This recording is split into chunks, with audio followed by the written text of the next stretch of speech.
پیشرفت و ترقیات و فتح و نصرت ملت تاجیک ملت فرهنگی حمایه مردم و ثبات مهمترین امکانات در 4 فصل سال برای سیر و سیاحت، صنعتی و کشاورزی آزمون‌های جمهوریوی، راهنمای جامعه، خانه امید تاجیکان دنیا. تاجیکستانی آزاد و صاحب اختیار.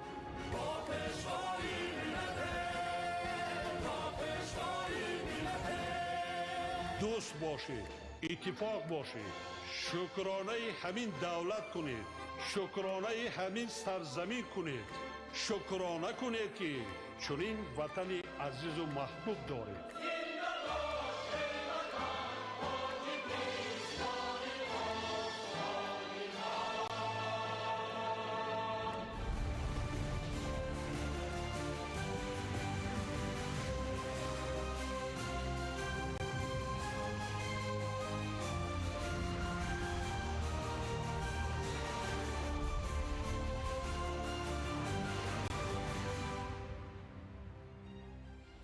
ассалому алайкум бинандаҳои гиромӣ. нашри муфассали барномаи иттилоотии ахборро мустақиман аз телевизиони Тоҷикистон манзуратон мегардонем. дар оғоз таваҷҷӯҳ намоед ба сархати хабарҳо. эътирофи мероси фарҳангии тоҷикон дар сатҳи ҷаҳонӣ бозгӯи ҷойгоҳи волои миллат дар тамаддуни башарист. баргузории озмунҳои ҷумҳуриявӣ ба кашфи истеъдодҳо ва таҳкими нерӯи инсонӣ мусоидат намуда ба рушди кишвар такони тоза мебахшанд. рақамикунонии соҳаҳо шаффофияти корро таъмин карда таъсири омилҳои инсонӣ ва хавфҳои коррупсиониро коҳиш медиҳад. истифодаи оқилонаи нерӯи барқ ба устувории низоми энергетикӣ мусоидат карда хароҷоти ҳар оиларо коҳиш медиҳад. шарҳи ин ва дигар хабарҳо дар нашри муфассали барномаи иттилоотии ахбор.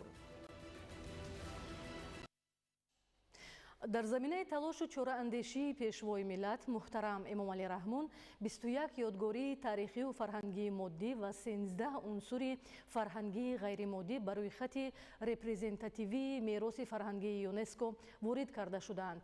тадбирҳо барои вуруди боз ҳам зиёдтари ёдгориҳои таърихӣ ва дигар унсурҳои фарҳангии миллати тоҷик ба ЮНЕСКО ҳанӯз ҳам идома дорад. Қурбон Қурбонзода шарҳи бештар медиҳад. ЮНЕСКО аз ҷумлаи бонуфузтарин созмонҳои сатҳи ҷаҳонӣ аст. бештар аз 13 солаи узвият ба ин созмон нуфузи кишвари моро дар сатҳи ҷаҳон боз ҳам баланд кард. мероси фарҳангии моддӣ ва мероси фарҳангии ғайримоддӣ самтҳое ки ҳамкории ЮНЕСКО бо кишвари фаъол ва комилҳуқуқ дар созмони милали муттаҳид тоҷикистонро бештару беҳтар намуд. талош ва тадбирҳои мардуми тоҷик зери роҳбарии пешвои миллат муҳтарам Эмомалӣ Раҳмон натиҷа гузошт ки то имрӯз 21 ёдгории таърихию фарҳангии моддӣ ва 13 унсури фарҳангии ғайримоддӣ ба рӯйхати репрезентативии мероси фарҳангии ЮНЕСКО ворид карда шудаанд. ҳифзу эҳё ва тарғиби суннату арзишҳои фарҳангии халқҳои гуногуни олам ҳадаф аз асоси рӯйхати мероси фарҳангии ғайримоддии башарият маҳсуб меёбад. дар ин раванд саҳми тоҷикистон қобили зикру ситоиш аст, чун ҳастӣ ва таърихи давлатдории миллати тоҷик бо фарҳанги пурғановат реша дар умқи таърих дорад.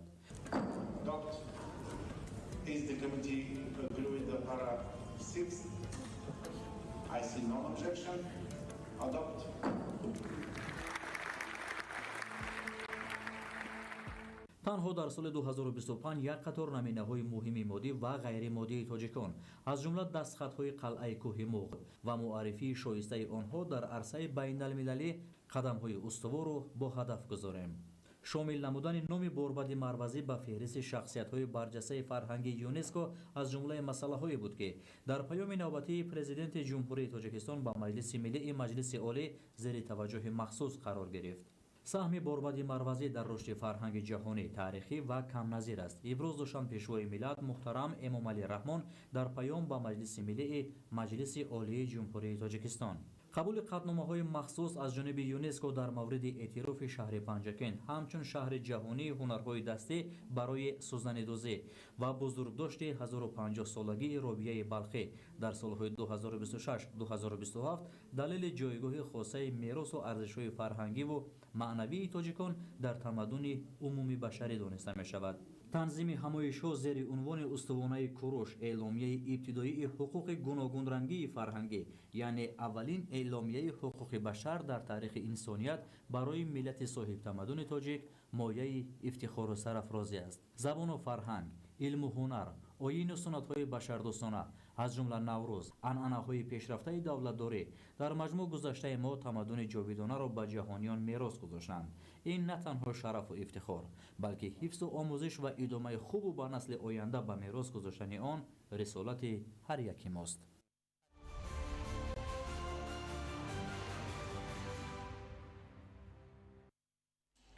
давоми чанд сол мешавад ки таҳти сарпарастии бевоситаи президенти ҷумҳурии Тоҷикистон пешвои миллат муҳтарам Эмомалӣ Раҳмон озмунҳои гуногуни ҷумҳуриявӣ аз ҷумла фуруғи субҳи доноӣ китоб аст, илм фуруғи маърифат, Тоҷикистон ватани азизи ман баргузор карда мешавад.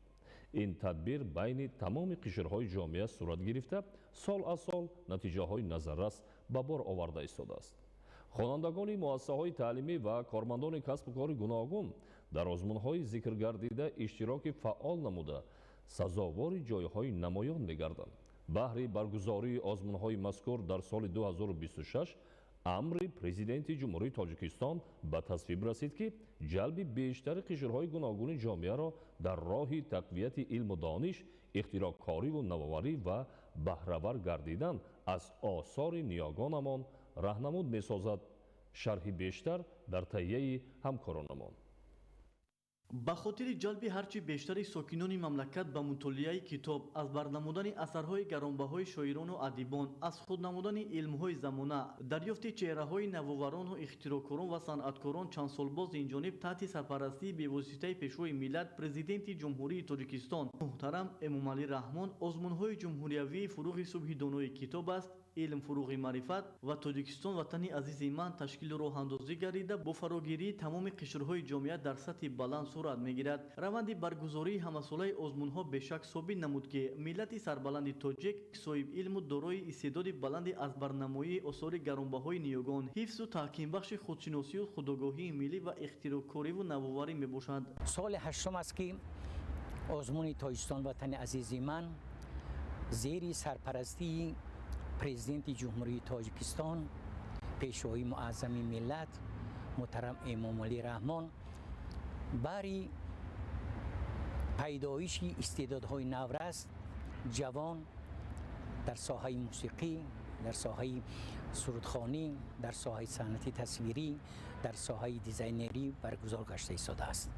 ҳамасола бо зиёд шидани номинатсияҳои озмуни мазкур маблағгузории озмун сол ва сол зиёд шуда истодааст. агар дар соли 2025 маблағи умумии озмун 7 миллиону 680 ҳазор сомонро ташкил диҳад ва дар соли 2026 бошад ин маблағ ба 8 миллиону 260 ҳазор сомонӣ расонида шуд ки ҷои аввал сазовори 100 ҳазор сомонӣ, ҷои дуюм, ҷои сеюм ва ҷои якум мутаносибан 70, 50, 30 ҳазор сомонро ташкил медиҳад.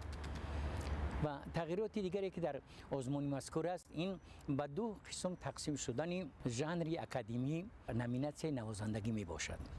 довталаб метавонад ки дар баробари иҷрои созҳои миллӣ дар созҳои аврупоӣ низ маҳорати худро ба тамошобинон пешниҳод намояд. сол аз сол шумораи довталабон дар озмунҳои ҷумҳуриявӣ меафзояд ва натиҷаҳо назаррас арзёбӣ мегардад ки ин ҳама бешубҳа аз дастгирию ғамхориҳои беназири роҳбари давлат бобати фароҳамсозии шароиту имконоти омӯзишу тақвияти илмҳои замона, ҳавасмандгардонии иштирокчиёни озмун сарчашма мегирад.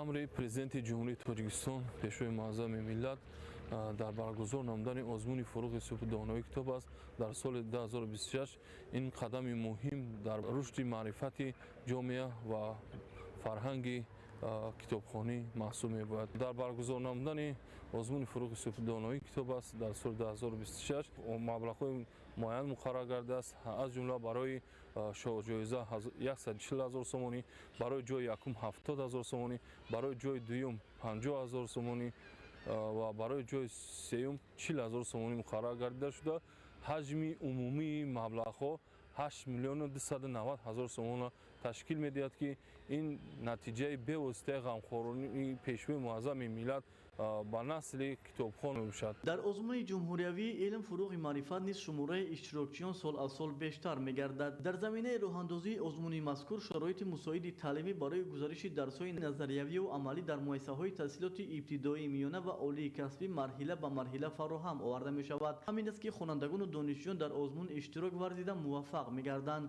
баргузории ин озмунҳо метавонад шахсони истеъдоди баланддоштаро ба ҷомеа барои кору пайкори худ ҷалб намояд. баланд шудани маблағи пулӣ ки аз ҳисоби фонди захиравии президенти кишварамон ба довталабони роҳи илм як пайки неки барои ҷалби онҳо хоҳад гардид. бо итминон метавон зикр намуд ки минбаъд низ бо истифода аз шароиту маводҳои таълимӣ ва тадбирҳои ҳавасмандгардонӣ шумораи довталабон беш аз пеш зиёд гардида хонандагон ва қишрҳои гуногуни ҷомеа бо азбарнамоӣ ва тақвияти илмумӯзии оянда дар рушду нумӯи соҳаҳои гуногуни ҷомеа сами арзанда хоҳанд гузошт. бо шарофати истиқлолу озодӣ, сулҳу суботи комил ва ваҳдати миллӣ дар ҷумҳурии Тоҷикистон барои илму донишомӯзии насли наврасу ҷавонон ва рушди ҳамаҷонибаи фарҳангу санъати миллӣ тамоми шароиту имкониятҳои зарурӣ муҳайё карда шудааст. яке аз дастовардҳои фарҳангии даврони истиқлол ин ташкили озмунҳои гуногуни илмиву фарҳангӣ аз ҷумла озмуни ҷумҳуриявии фуруғи субҳи донои китоб аст. Тоҷикистон ватани азизи ман ва озмуни ҷумҳуриявии илм фуруғи маърифат ба шумор мераванд ки бо ташаббус ва сарпарастии пешвои миллат муҳтарам Эмомалираҳмон роҳандозӣ гардида таи чанд сол аст дар кишвар ҷараён доранд. дар ноҳияи Данғара ҳам сол ба сол шумораи иштирокчиёну ғолибони озмунҳои мазкур зиёд гардида истоданд ки ин нишонаи ҳавасмандӣ ва беҳтар гардидани шароити илмомӯзӣ дар муассисаҳои таълимии ноҳия мебошад.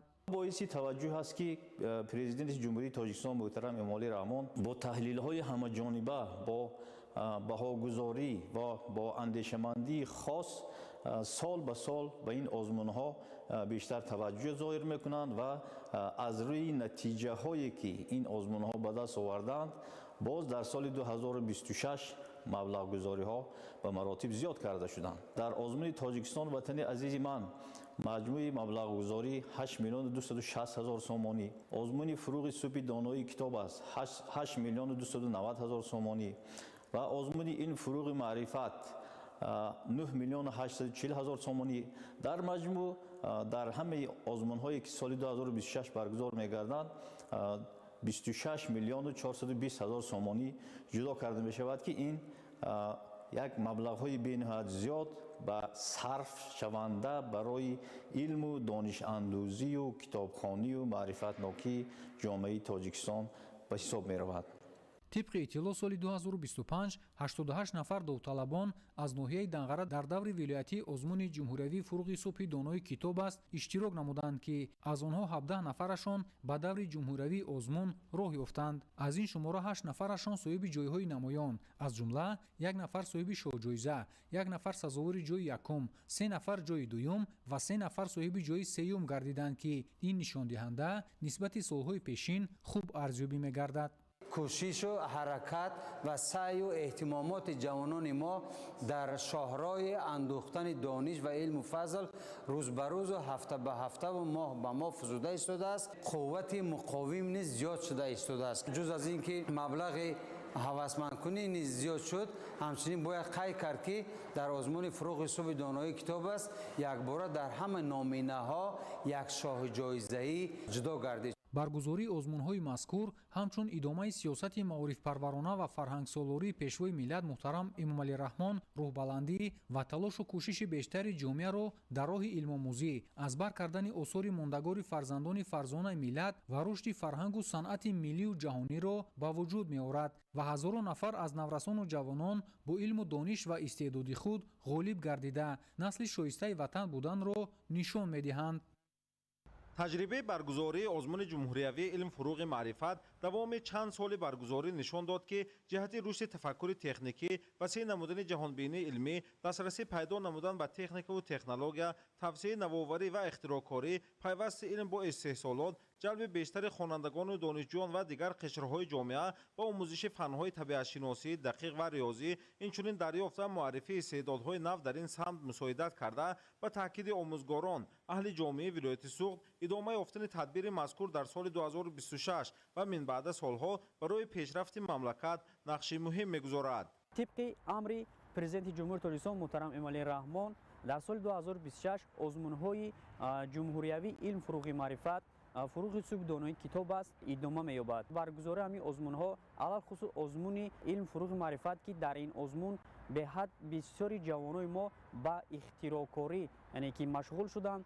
جوانای ما چقدر استعدادهای خوب دارند که هر گونه تکنیک و تکنولوژی‌های نو را یعنی که اختراع نموده پیشنهاد می‌نمایند. وقتی که همین آزمون‌ها پیشنهاد می‌گردد انا مسئولین کتابخانه‌ها بیشتر کوشش می‌نمایند که باز ادبیات‌های نو، کتاب‌های نو را آورده در کتابخانه جا کنند و پیشکش خواننده گردانند. مسئولیتی آموزگاران نیز در این سمت بیشتر می شود، چون که آموزگاران کوشش میکنند که با انمون شاگردان خود بیشتر وقت خود را جدا نموده برای کتابخوانی بیشتر توجه آنها را جلب نمایند. بنابر نشان دهنده های برگزاری آزمون در ولایت سوخت سال 2025 شماره شرکت کنندگان افزایش یافته در دور اول 69,000 نفر، دور دوم 10,611 نفر و در دور سوم 1,438 نفر اشتراک کرده، از این به دور جمهوریوی 158 نفر راه یافتند. بنابر خلاصه های هیئت حکمان آموزگاران در روند برگزاری آزمون نسبت سالهای اول دگرگونی های نظررس دیده شده، شرکت کنندگان، خوانندگان مؤسسه های تعلیمی، دانشجویان، کلانسالان در سمت اختراع‌کاری، برنامه‌سازی و دیگر نامیناسی‌های های آزمون مسئله های مرکب را حل نموده، اختراع نو، لایحه‌های ضروری تهیه و پیشنهاد داشتند که این بیانگر ثمره تدبیر مذکور است. در دور نهایی آزمون از ولایت سوخت امسال 35 نفر شرکت کنندگان غالب جایها 1، 2، 3 گردیدند. در دانشکده ما مخصوصا به این آزمون ها اهمیت جدی میدهند و مخصوصا با آزمون جمهوری علم فروغ معرفت که بسیارتر مطابق با ذهن صنعی و برنامه سازی علاقمند است. در سال 2025 یکی از دانشجویان بخش اول دانشکده بین‌المللی خوجند دانشگاه بین‌المللی سیاحی و صاحبکاری تاجیکستان جمعه جمعه‌بای در همین آزمون علم فروغ معرفت جای سوم را سزاوار گردید و البته سزاوار گردیدن در این آزمون ها همسبقان او نیز به این آزمون علاقه رغبت پیدا کردند و آموزگاران ما هم هوسمند گردیدند و امروز برای باز هم در سطح بلند آماده نمودن شاگردان کوشش همه جانبه برده ایستادند. آزمون جمهوریوی علم فروغ معرفت تحت سرپرستی پرزیدنت جمهوری تاجیکستان محترم امامعلی رحمان برگزار کرده می شود. برای برگزاری و قدردانی غالبان آزمون از مبلغ‌های فوند ذخیروی پرزیدنت جمهوری تاجیکستان برای سال 2026 9,870,000 سومانی پیشبینی گردیده، نسبت سال پیش 650,000 سومانی زیاد است و همگان امکانات اشتراک، سنجش و دانش و مهارت خویش را دارند. در اساس امر پرزیدنت جمهوری تاجیکستان محترم امامعلی رحمان امسال بهر تحکیم بخشیدن آزمون و تأمین شفافیت و نظامنامه تغییرات وارد شده، تمام روند برگزاری، معلومات اشتراکچیان و غالبان و سوالگزاری به واسطه پورتال جمهوریوی گذرانیده شده، سنجش دانش اشتراکچیان دور چهارم به واسطه مرکز ملی تستی و همچنین در نزد حکمان گذرانیده می شود. دور اول آزمون ماه اپریل در مؤسسه‌های تعلیمی، علمی و دیگر تشکیلات و مؤسسه‌ها و دور دوم، سوم و نهایی تا ماه نوامبر سال روان صورت گرفته، هدف اساسی عملی سازی 20 ساله آموزش و رشد فن‌های طبیعت شناسی دقیق و ریاضی در ساحه علم و معارف میباشد.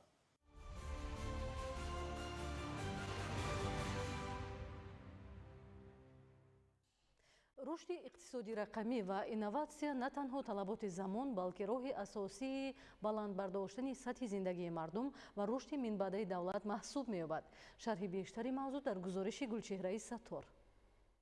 در پیام نوبتی پرزیدنت جمهوری تاجیکستان محترم امامعلی رحمان تاکید شد که خدمت‌رسانی‌های دولتی باید توسط تکنولوژی‌های رقمی عملی گردند تا شفافیت تأمین و فساد کاهش یابد. با این مقصد در برابر دیگر تشکیلات و اداره‌ها، کارخانه واحد دولتی به قیدگیری مال و ملک غیر منقول، برنامه دولتی رشد ساحه به قیدگیری دولتی مال و ملک غیر منقول و حقوقها به آن و در دایره برنامه میانه مهلت رشد اقتصادی رقمی корҳои муайянеро ба анҷом расонед. Дар ин раванд бознависӣ ва мукаммалсозии барномаи электронии системаи худкори ба қайдгирии Тоҷикистон бо илова намудани модулҳои нави заминсозӣ ва шиносномаҳои техникӣ таъсис ёфт. در سال 2025 از طرف متخصصان کارخانه برنامه الکترونی سیستم خودکاری بخشگیری مال و ملک غیر منقول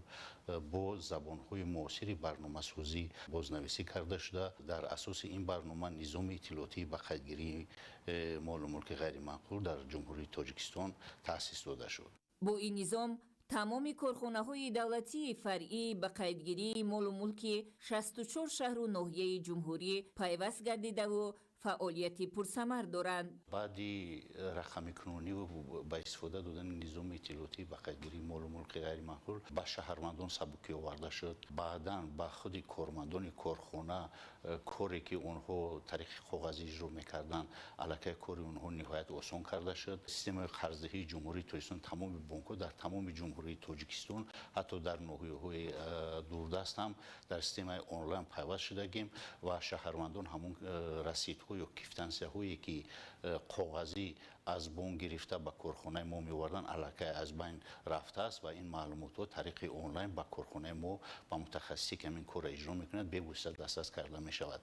айни замон ду модули дигар муҳосибӣ ва кадрӣ дар давраи санҷиш қарор дошта аз ҳамин моҳ бояд ба истифода дода шаванд. мувофиқи иттилои ба дастомада дар низоми иттилоотии ба қайдгирӣ 2000 мутахассис пайваст гардидааст. кори хеле назарасе ки дар корхонаи воҳиди давлатӣ роҳандозӣ гардид ин таъсиси маркази нигаҳдорӣ ва коркарди маълумот аст ки бо таҷҳизоти нави ҳозиразамон аз ҷумла серверҳои пуриқтидор, роутерҳо, файлвордҳои муосир пайваст гардидааст. маркази мазкур дорои ҳамаи стандартҳои ҷавобгӯ ба ҳамчун маркази нигаҳдорӣ ва коркарди иттилоот мебошад. инчунин ҳамаи мутахассисони тобеи корхона ба серверҳои мазкур васл карда шуданд, бо хатҳои ҳифзшуда VPN каналҳо васл карда шуданд ва тариқи каналҳои мазкур онҳо ба барномаҳо ва низомҳои корхона даст ёфта кори худро пеш мебаранд. ин тадбир имкон фароҳам овард ки таъсири омилҳои инсонӣ камтар ва пешрафти фаъолияти корхонаҳо рушд карда хизматрасонии шаффофу одилона таъмин гардад. хонаҳои нав гирифтем, омадем ки иҷоро ба қайд гузорем хонаро ва омадем иҷо дидем ки ба тавассути ҳама электронӣ шудааст, бо терминалҳои QR-код, рамзҳои QR-код дар ҳамон кассаҳошон гузошта шудааст. бо воситаи ҳама пардохт кардем ва ҳуҷҷатҳои супоридем. гуфтанд ки бо таври паёмак шумо ба SMS меравад, тайёр шуд, биен ҳуҷҷатҳоятонро бигиред. хурсандем ки барое ки интизор намешавем, мерем паси кори дигар корҳо мешавем, ба SMS ки омад ҳатман ҳуҷҷатро омада мегирем. дар ин баробар шароити молиявии корхонаҳо дар тамоми ҷумҳурӣ беҳтар ва маоши коргарон низ хубтар гардид. зеро корхона яке аз аввалинҳо шуда бо агентии инноватсия ва технологияҳои рақамӣ ҳамкориҳои судмандро ба роҳ монд.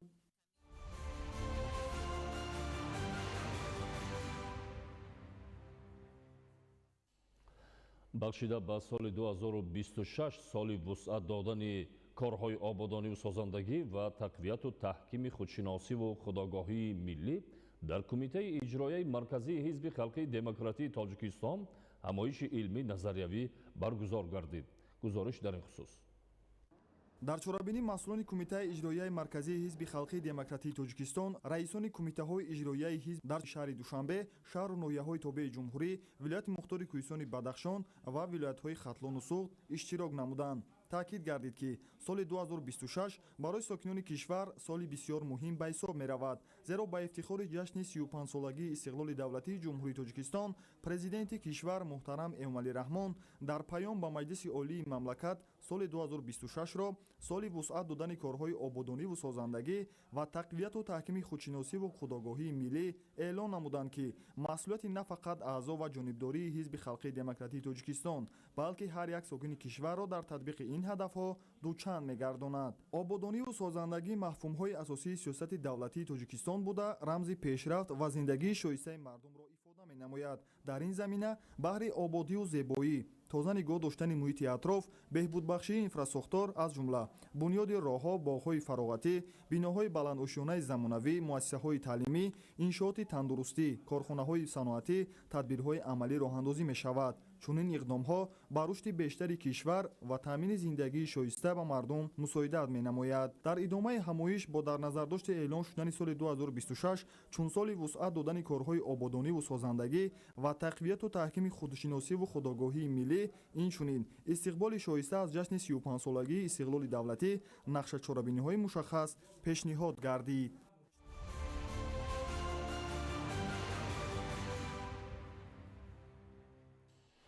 президенти ҷумҳурии тоҷикистон пешвои миллат муҳтарам эмомалӣ раҳмон дар паёми навбатӣ ба маҷлиси олӣ бо далелҳои возеҳ таъкид намуданд ки агар дар ҷомеа ваҳдату ҳамдигарфаҳмӣ, сулҳу суботи устувор ва эҳтиром ба қонун вуҷуд надошта бошад, ҳеҷ як барнома ва нақша амалӣ нахоҳад шуд.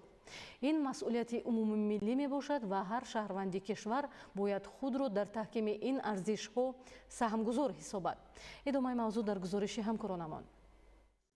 бо мақсади омӯзиш, шарҳу тавзеҳ ва дар амал татбиқ намудани нишондодҳои паёми президенти ҷумҳурии тоҷикистон муҳтарам эмомалӣ раҳмон ба маҷлиси олӣ бо иштироки вакилони маҷлиси намояндагони маҷлиси олии ҷумҳурии тоҷикистон ва вакилони шаҳр дар толори маҷлиси мақомоти иҷроияи шаҳри Кӯлоб ҳамоиши омӯзиши маърифатӣ таҳти унвони паём раҳнамои ҳамарӯзаи кору зиндагии мо баргузор гардид. баромадкунандагон қайд намуданд ки дар паёми навбатӣ доир ба вазъи хеле мураккаби сиёсиву иқтисодии ҷаҳон қарор доштани инсоният, таъмини рушди устувори иқтисоди миллӣ, ҷараёни корҳои созандагию бунёдкорӣ, амалисозии нақшаву стратегияҳо, барномаҳо ва баланд бардоштани сатҳи зиндагии мардум ибрози назар намуданд.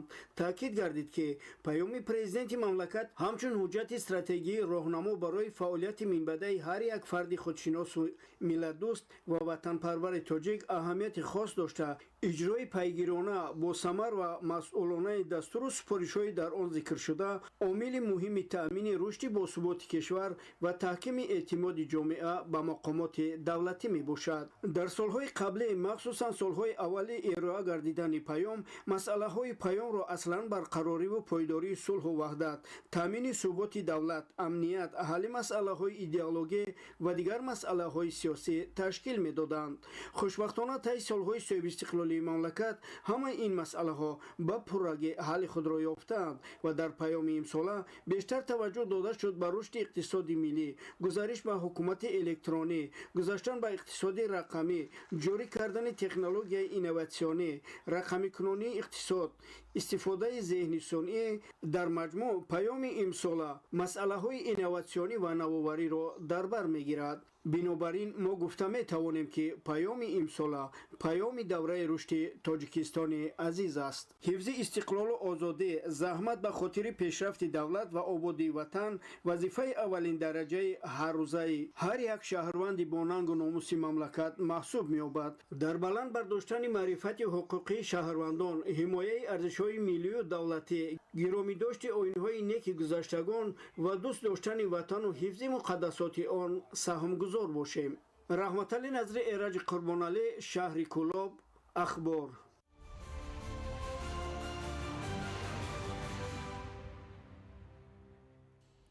бо мақсади огоҳ сохтани аҳолӣ бо қоидаҳои ҳатмии истифодаи нерӯи барқ ва муқаррароти қонунгузории соҳа аз ҷониби кормандони прокуратураи ноҳияи Ҷабор Расулов байни сокинон корҳои фаҳмондадиҳӣ амалӣ карда мешаванд.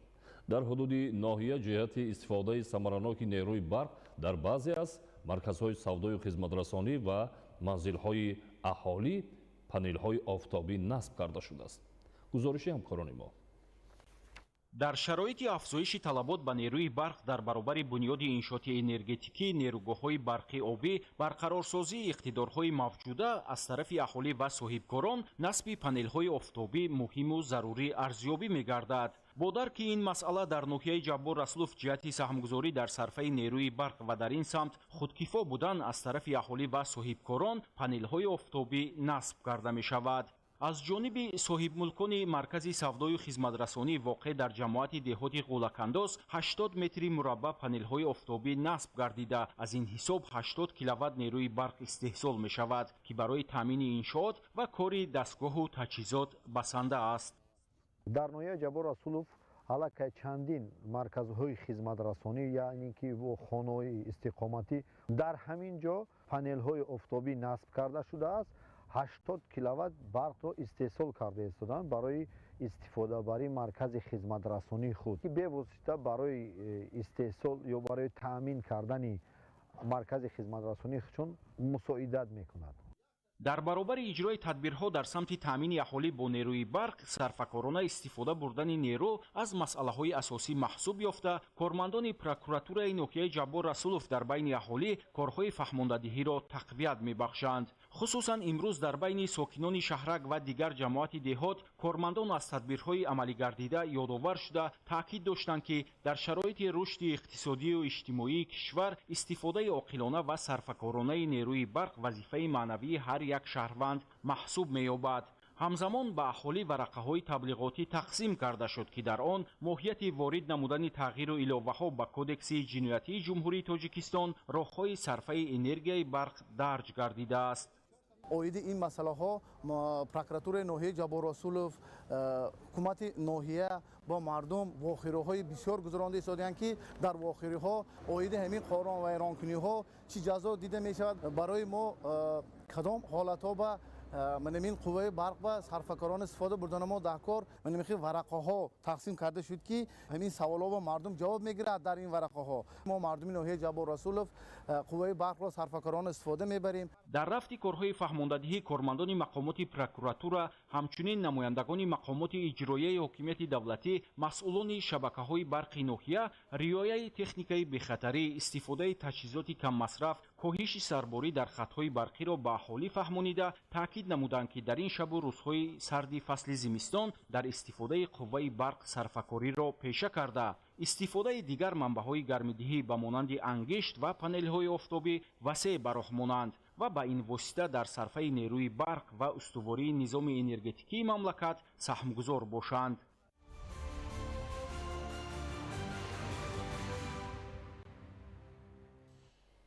дар шаҳри ваҳдат ва ноҳияи рӯдакӣ аз ҷониби масъулони раёсати агентии назорати давлатии энергетикӣ назди президенти ҷумҳурии Тоҷикистон дар шаҳру ноҳияҳои тобеи ҷумҳурӣ ҷиҳати сарфакорона истифода бурдани нерӯи барқ ва пешгирии қоидавайронкуниҳо дар соҳа корҳои фаҳмондадиҳӣ баргузор гардиданд. гузориш дар ин хусус ҳангоми аз назаргузаронии техникӣ аз тарафи мутахассисони раёсати агентии назорати давлатии энергетикӣ назди президенти ҷумҳурии Тоҷикистон дар шаҳру ноҳияҳои тобеи ҷумҳурӣ маълум гардид, дар зеристгоҳи барқии 35 10 киловолтаи Явроз воқеъ дар шаҳри Ваҳдат ҷамоати деҳоти чӯянгарони деҳаи чӯянгарон шаҳрванд Назруллоев Садриддин қувваи барқро беҳисобкунаки барқӣ бе шартномаи тарафайн ва ҳуҷҷатҳои тасдиқкунандаи соҳа бо мақсади напардохтани маблағ ғайримақсаднок истифода намудааст.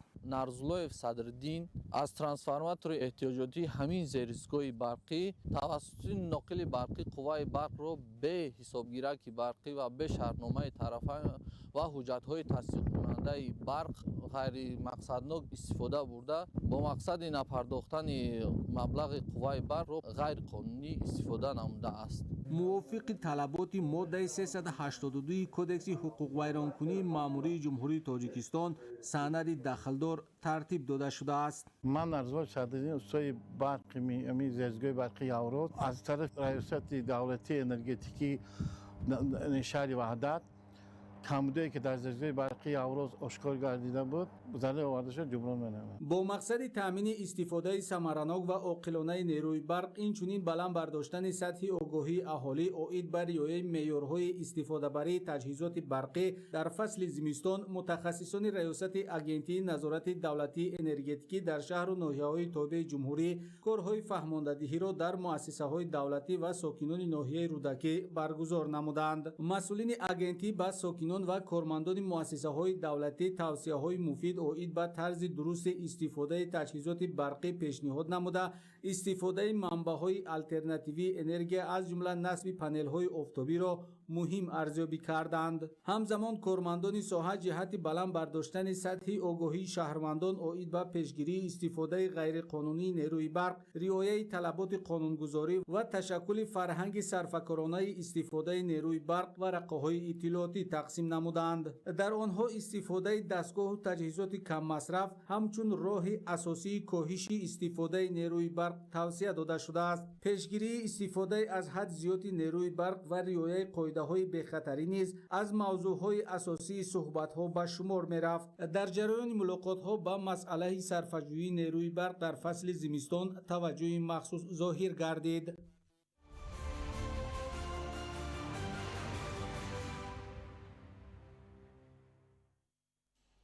ҷиҳати самаранок ва сарфакорона истифодабарии нерӯи барқ аз ҷониби ҳукумати ҷумҳурии тоҷикистон тадбирҳои судманд роҳандозӣ гардида истодааст. мутаассифона дар ин самт аз ҷониби масъулони соҳа ва муштариён камбудиҳо ба назар мерасад. дар шаҳри норак вобаста ба ҳолати риоя ва иҷрои қонунгузорӣ дар соҳаи энергетика шӯрои ҳамоҳангсозии мақомоти ҳифзи ҳуқуқ доир карда шуд. гузориш дар ин хусус. дар шаҳри норак шӯрои ҳамоҳангсозии мақомоти ҳифзи ҳуқуқи шаҳр вобаста ба ҳолати риоя ва иҷрои қонунгузорӣ дар бораи энергетика бо иштироки кормандони соҳаи барқ, ташкилоту муассисаҳо, соҳибкорон баргузор гардид. иброз гардид ки бо дар назардошти вазъи кунунии таъминоти нерӯи барқ дар кишвар зарур аст ки ҳар як шаҳрванд, корхонаҳои саноатӣ, сохторҳои хизматрасонӣ ва дигар истифодабарандагон ба масъалаи сарфакорона истифода намудани нерӯи барқ аҳамияти хоса зоҳир намоянд. дар шӯрои ҳамоҳангсозии мақомоти ҳифзи ҳуқуқ гуфта шуд ки таҳлилу ҷамъбасти вазъи риояи қонунгузорӣ дар бораи энергетика собит менамояд ки аз ҷониби масъулони соҳа ҳоло ҳам фаъолияти назаррас ба назар намерасад. санҷишҳои прокурорӣ нишон дод ки баъзе кормандони шабакаҳои барқ ба аз худкунии маблағҳои истифодаи нерӯи барқ ва дигар амалҳои ғайриқонунӣ даст заданд. зимни гузаронидани санҷишҳо аз ҷониби прокуратураи шаҳри норак нисбати 3 нафар кормандони масъули он парвандаҳои ҷиноятӣ оғоз карда шуданд. дар давраи санҷишӣ нисбати 32 нафар шаҳрвандон барои истифода намудани қувваи барқ бешартнома ва дар ҳолати корношоям истифодабарии ҳисобкунакҳои барқӣ парвандаҳои ҳуқуқвайронкунии маъмурӣ оғоз карда шудааст. ҳамчунин 8 нафар кормандони масъули шабакаҳои барқӣ ба ҷавобгарии интизомӣ ва нисбати 7 нафар кормандони соҳаи мазкур ҷавобгарии моддӣ татбиқ карда шуд. дар шӯрои ҳамоҳангсозии мақомоти ҳифзи ҳуқуқи шаҳри норак иброз гардид ки ҳукумати ҷумҳурии тоҷикистон соҳаи энергетикаро яке аз самтҳои муҳими сиёсати иҷтимоии давлат дониста дар ин самт пайваста тадбирҳои судмандро роҳандозӣ менамояд. ҳамчунин таъкид карда шуд ки вобаста ба зиёд шудани аҳолӣ, афзоиши талаботи барқ, зиёд гардидани корхонаҳои саноатӣ ва бунёди биноҳои истиқоматӣ нав ба нав сарбории шабакаҳои барқ сол ба сол меафзояд. ҳамаи ин омилҳо ба таъмини устувори нерӯи барқ таъсири худро мерасонад. дар соли 2025 зиёда аз 5 миллиону 300 ҳазор сомонӣ қарзҳои пешина аз ташкилоту муассисаҳо ва муштариён барқарор карда шуд. оянда ҳам прокуратураи шаҳри норак ҷиҳати самаранок истифода бурдани нерӯи барқ фаъолияти худро боз ҳам бештар бароҳ монда баҳри пешгирии қонунвайронкуниҳо дар ин самт тамоми чораҳои заруриро роҳандозӣ менамояд.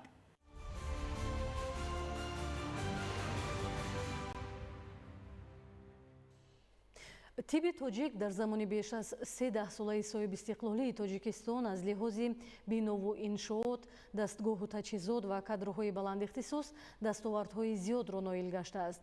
ин дастовардҳо замина гузоштанд ки табибони мо ба соҳаи тандурустии кишвар ҳазорҳо номгӯи муоина, муолиҷа ва мураккабтарин амалиётҳои ҷарроҳӣ ворид намоянд. ҳоло марказҳои саломатии тоҷикистон аз ҷониби шаҳрвандони дигар кишварҳо низ ҳамчун макони хубу боэътимод барои дарёфти шифои оҷилу комил интихоб мешавад. боз аз як дастоварди дигари тибби ҷарроҳӣ ба хотири мӯътадил намудани кори қалб. ин амалиёт дар маркази ҷумҳуриявии илмии ҷарроҳии дилу рагҳо гузаронида шуд. мавзӯъро Қурбон Қурбонзода пайгирӣ кардааст. тапиши аз 160 то 240 маротиба ин ҳолат кори номураттаби қалбро нишон медиҳад. кори номураттаби қалб новобаста аз сину сол ба вуқӯъ меояд. ҷарроҳӣ барои пешгирӣ аз хатари ин ҳолат ин навбат дар нафаре гузаронида шуд ки ҳамагӣ 27 сол дошт. бемориҳои мушкили номураттаби кори дилро аблясияда дучарсозӣ ва тадқиқоти электротизоргӣ гузаронида истодаем. амалиётро табибони маркази ҷумҳуриявии ҷарроҳии дилу рагҳо ҳамроҳ бо ҳамкасбони худ аз кишварҳои Эрон ва Чин анҷом доданд. من امیدوارم که همه این بیماران نتیجه مطلوب درمانی رو دریافت بکنند. илоҷи воқеа қабл аз вуқӯъ гуфтаанд.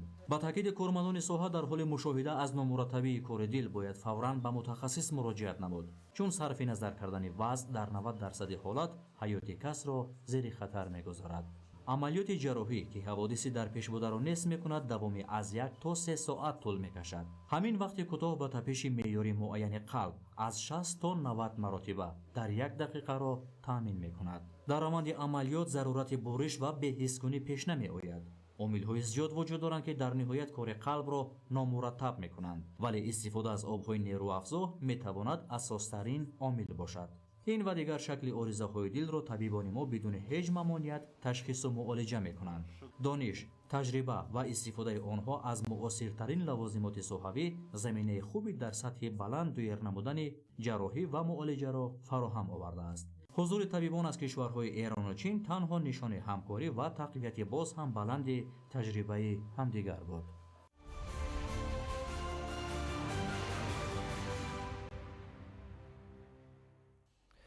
бемориҳои сироятӣ яке аз мушкилоти ҷиддии соҳаи тандурустӣ ба ҳисоб мераванд, ки ҳар сол ҷони ҳазорон одамонро дар саросари ҷаҳон таҳдид мекунанд. ин бемориҳо, ки аксаран тавассути ҳаво, ғизо ва тамоси бевосита паҳн мешаванд, хусусияти мавсимӣ низ доранд. шарҳи бештар дар таҳияи ҳамкоронамон. ҳар сол баробари фаро расидани фасли сармо шумораи гирифторони бемориҳои шадиди роҳи нафас аз ҷумла бемории зуком зиёд мешавад. тибқи маълумоти кормандони соҳа ҳангоми иваз шудани обу ҳаво масъулияти бадани одам паст гардида шахс гирифтори вирусҳои гуногун мегардад. зуком ин бемории шадиди сироятӣ буда он тавассути роҳи нафас мегузарад ва ба қобилияти муҳофизати муқовимати бадан, омилҳои хӯрок, муҳит, тарзи ҳаёт ва нигоҳубин вобастагии зич дорад. бемории шадиди роҳи нафас мавсимӣ буда он ҳангоме ки организми одам ба сардӣ пурра мутобиқ нашудааст, инчунин ба нафароне ки масъулияти паст доранд, яъне бештар кӯдакон ё шахсони калонсол таъсири худро мерасонад. яке аз хусусиятҳои бемориҳои сироятӣ яъне ин мавсимӣ будани онҳо мебошад. яъне дар як мавсим як бемории сироятӣ, дар дигар мавсим дигар бемории сироятӣ, авҷгирӣ ва хуруҷгирии онҳо бештар мушоҳида мешавад. вақте ки ҳаво сард мешавад, хунук мешавад, бемориҳои роҳҳои нафас, яъне бемориҳои вирусии роҳҳои нафас авҷгирияшон ба назар мерасад. аз ин лиҳоз бемориҳои зуком, яъне ки ба бемории вирусии роҳҳои нафас тааллуқ дорад, яъне хуруҷгирияш зиёдтар ба қайд гирифта мешавад. ба гуфтаи мутахассисони тиб, аҳолӣ одатан зукомро шамолкашии оддӣ ҳисобида ба он чандон аҳамият намедиҳанд, вале дар асл он касалии сироятии вирусӣ буда дар сурати бепарвоӣ зоҳир намудан ва сари вақт тавобат нагирифтан метавонад чандин бемории дигарро ба вуҷуд биёрад. тавсияи пешгирикунанда аз зуком ин пеш аз ҳама риояи реҷаи ҳавоивазкунӣ дар дохили хона, корхона ва муассисаҳои таълимӣ мебошад. бемориҳои мавсимӣ дар фасли зимистон аслан бемориҳои сироятии шадиди вирусии роҳҳои нафас ва бемориҳои зуком зуд метавонанд ки дучор шаванд. сабаби пайдошавии бемории зуком дар он аст ки дар фасли сармо, яъне ки ин вируси зуком метавонад мутобиқ шавад ва ҳамчун инкишоф ёбад. бояд зикр намуд ки вирусҳо на танҳо сабаби гирифтор шудани одамон ба зуком мегарданд, балки боиси хуруҷи бемориҳои дигар хоҳанд шуд. аз ин рӯ аз шаҳрвандон даъват бар амал оварда мешавад ки дар вақти сармо худ ва наздиконро эҳтиёт намуда тавсияҳои табибонро риоя намоянд.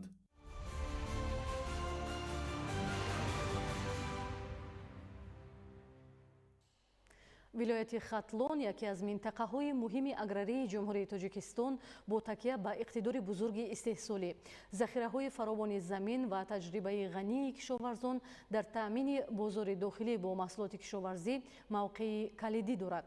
имрӯзҳо дар остонаи мавсими нави кишту кор бо татбиқи пайгиронаи корҳои саҳроӣ аз ҷумла тоза намудани заминҳо аз ғӯзапоя, шудгори саривақтӣ ва беҳтар намудани таркиби хок дар вилоят барои ба даст овардани ҳосили фаровон ва таҳкими амнияти озуқавории кишвар заминаи устувор гузошта мешавад. шарҳи бештари мавзӯъ дар таҳияи ҳамкоронамон.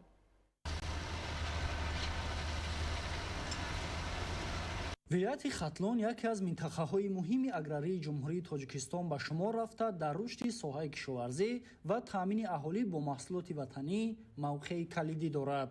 шароити мусоиди иқлимӣ, захираҳои фаровони замин ва таҷрибаи бои кишоварзон имкон медиҳад, ки вилоят ҳамасола ҳиссаи назаррас дар ҳаҷми умумии маҳсулоти кишоварзии кишвар гузорад. дар доираи омодагиҳо ба мавсими нави кишту кор ва бо мақсади фароҳам овардани заминаи устувор барои ҳосили фаровон, корҳои саҳроӣ дар тамоми шаҳру ноҳияҳои вилоят бо маром идома дорад. то имрӯз 147539 гектар замин бо истифода аз техникаҳои муосири кишоварзӣ шудгор карда шудааст, ки ин раванд бо ҷалби васеъи тракторҳо ва дигар таҷҳизоти соҳавӣ анҷом ёфта, сифати иҷрои корҳо зери назорати мутахассисон қарор дорад. дар ноҳияи дӯстӣ 14271 гектар заминҳои корами обӣ мебошад, ки мо мувофиқи дурнамо ин заминҳоро бояд киш намоем. айни ҳол дар ноҳияи дӯстӣ маъракаи шудгоркунӣ ва аз ғӯзапоя тоза кардани заминҳои пахта давом дорад. мутахассисони соҳа бар он назаранд, ки шудгори мавсимӣ бахусус шудгори зимистона аҳамияти махсус дорад. ин навъи шудгор боиси ҷамъ шудани намии табиӣ дар хок гардида, ҳамзамон ҳашароти зараррасон ва тухмии алафҳои бегона нобуд карда мешаванд. ғайр аз ин заминҳо то оғози мавсими кишт дам гирифта, сохтор ва таркиби хок беҳтар мегардад, ки ин ҳама ба баланд бардоштани ҳосилнокии зироатҳо мусоидат менамояд. дар баробар ин корҳои омодасозии замин ба кишт на танҳо барои пахта, балки барои дигар зироатҳои кишоварзӣ аз ҷумла ғаладонагиҳо, сабзавот ва зироатҳои хӯроки чорво низ ба роҳ монда шудааст. ҳадаф аз ин тадбирҳо таъмини бозори истеъмолӣ бо маҳсулоти босифати ватанӣ ва саҳмгузорӣ дар таҳкими амнияти озуқавории мамлакат мебошад. масъулони соҳа таъкид менамоянд, ки риояи қатъии қоидаҳои агротехникӣ, истифодаи оқилонаи захираҳои обу замин ва ҷорӣ намудани таҷрибаҳои пешқадам омили асосии рушди устувории соҳаи кишоварзӣ ба ҳисоб меравад. дар ин замина ҳамкории зичи мақомоти давлатӣ, мутахассисон ва кишоварзон нақши ҳалкунанда дорад. бо чунин тадбирҳои саривақтӣ ва ба нақшагирии дурусти корҳои саҳроӣ, кишоварзони вилояти Хатлон умед доранд, ки дар мавсими нави кишту кор ҳосили фаровон ба даст оварда, дар таъмини аҳолии кишвар бо маҳсулоти кишоварзии худӣ саҳми арзанда мегузоранд. Маҳмараҷаб Абдуллозода, Давлати Файзулло, вилояти Хатлон, барои барномаи ахбор.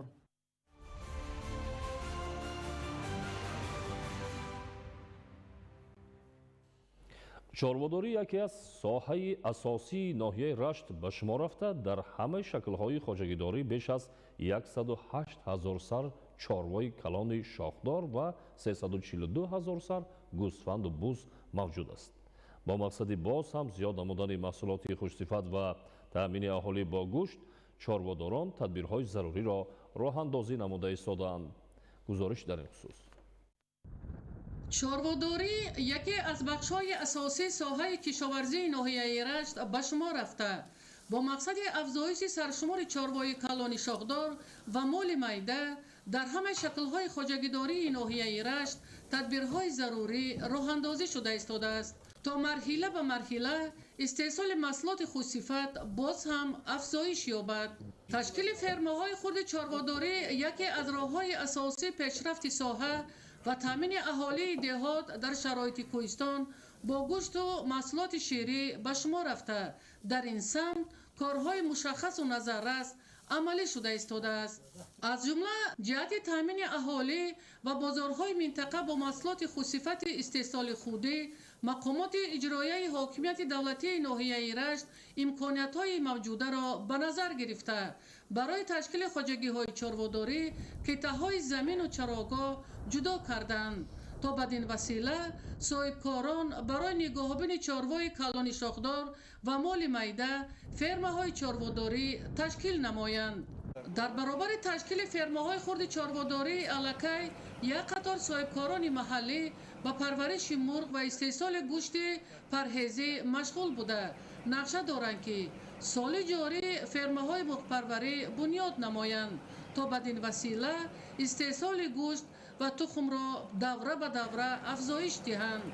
از روی معلومات اداره کشاورزی تا همین دوره سال روان در دهه کوچون، گنج، کمراب، میرتاب، هایید صاحبکاران موفق بناهای زمانوی بنیاد کردند تا پرورش چاره‌های کلان شاخدار و مال میده به طلبات سانیتری پوره جوابگو باشند. اصلا سرشمار چاره‌های کلان شاخدار 108,000 سر و مال میده 342,000 سر به سکتور خصوصی راست می آید که در این فرمه‌های خرد چاره‌داری پرورش چاروا از 200 تا 1,700 سری را تشکیل می دهند. از جمله در فرمه خواجگی دهقانی جمشید دهه میرتاب 2 بینای کلان چاره‌داری عمل کرده ایستاده است که در آنها 180 سر چاره‌های کلان شاخدار و 670 سر مال میده نگاهبین کرده می شود تا در آینده از حساب درآمدها سرشمار افزایش داده شود. افزایش سرشمار چاروا برای گوشت و تشکیل کارخانه‌های خرد استحصالی محصولات شیری از جمله نقشه‌های آینده چاره‌داران ناحیه رشت به شمار رفته اقدام سازنده مرحله به مرحله عملی می شود. ایدگل محمود، دادرجان میرزازاده برای برنامه اخبار از ناحیه رشت.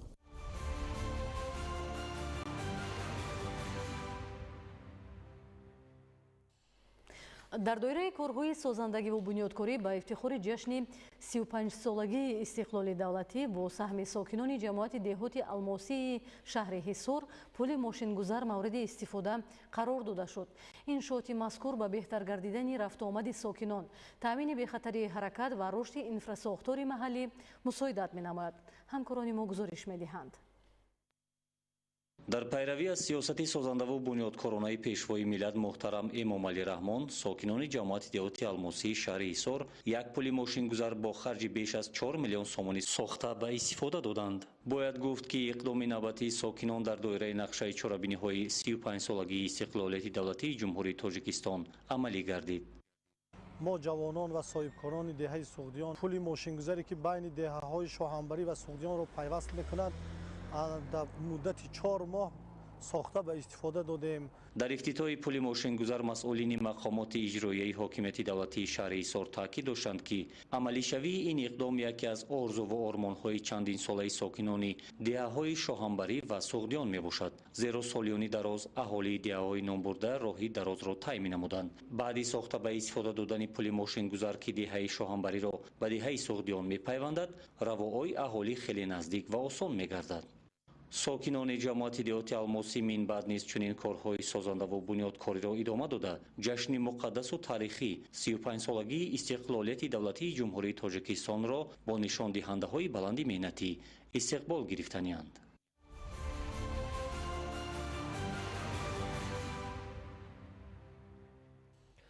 با تشبوس پیشوای ملت محترم امامعلی رحمان هنر و هنرمندی در کشور رشد و نمو کرده.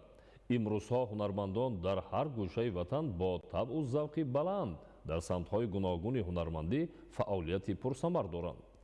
جمیله بابویeva از جمله هنرمند زنانی است که پیوسته با اراده بلند و نگاهی زیبایی پرستی در احیای هنرهای ملی و مردمی حصه مناسب گذاشته ایستاده است. گزارش در خصوص. این صدای لبچنگ هنرمندزن جمیله بابویeva است که در فضای خانواده و حتی در هر یک جشن و مراسم ملی طنین انداز می گردد. این زن هنرمند را در شهر باختر نه تنها با نواختن چنین اسباب میشناسند، بلکه او مهارت خوب دوتار نوازی، دایره نوازی و چکاندازی و روی مال بافی را دارد و میان جامعه صاحب احترام گشته است. من در عائله هنرمند به دنیا آمدم. پدرم گوهر تراش بودن. رحمتی مادرم باشد چکندوز بودن. هنرهای بسیار داشتن. نمد میریختن. بعد کوزه و همیارا بسیارتر توجه داشتن. خوشبخت هستم که در همین عائله هنرمند به دنیا آمدم، به وایه رسیدم. شبها مادرم، خالم، اپام چکن میدوختن، روی مولچه ها میدوختن، شیروز میبافتن. همه رو من در همین محیط عائله از خود کردم.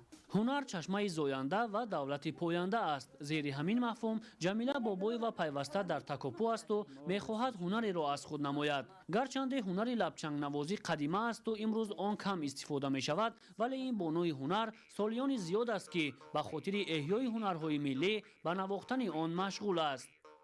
با من آسان بود، برای که عائله ما همین کارا رو میکردن. بعد من میراثی بگیم هم خطا نمیکنیم، چون که پدرم دتار مینواخت، مادرم هم دتار مینواخت.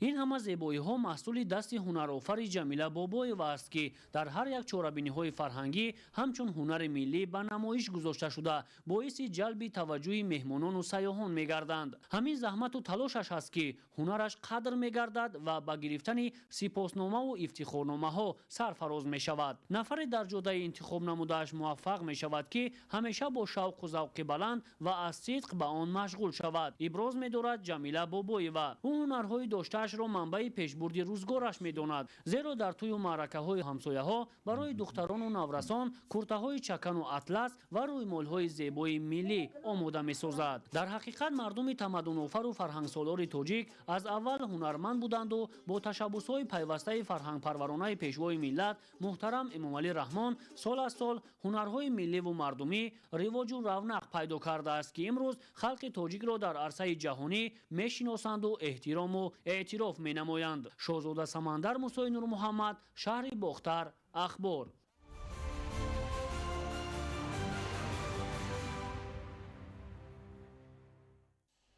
از 6 تا 22 فеврали соли ҷорӣ бозиҳои 15 зимистонаи олимпӣ дар шаҳрҳои Милан ва Кортини Италия баргузор мегардад.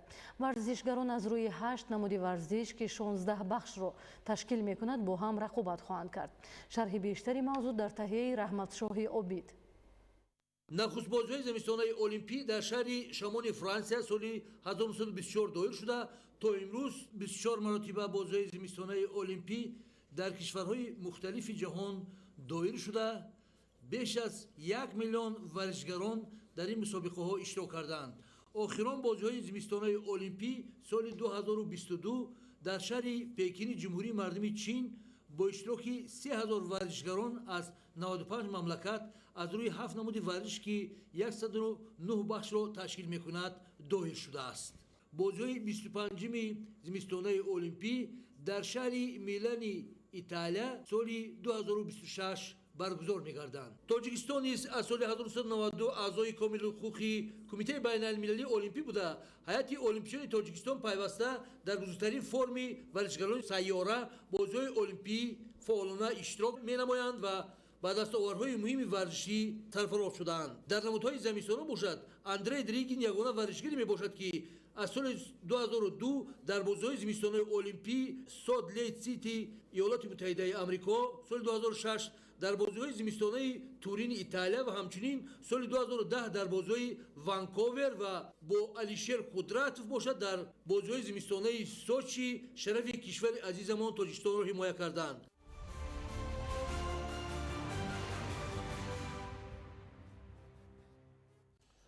тамошобинони арҷманд, телевизиони тоҷикистон ба хотири дарёфти чеҳраҳои нав озмуни натоқон ва рӯзноманигоронро эълон мекунад. талабот барои иштирок дар озмун доштани чеҳраи зебо, нутқи бурро ва маҳорати суханбарию эҷодкориро дар бар мегирад. суроғаи мо шаҳри душанбе кӯчаи Беҳзод 7А, рақамҳо барои тамос 221 32 59 ва 209 66 16 16. бинандаҳои азиз, ин буд нашри муфассали барномаи иттилоотии ахбор. ба шумо зиндагии ободу осоиштаро таманно дорем. саломат бошед.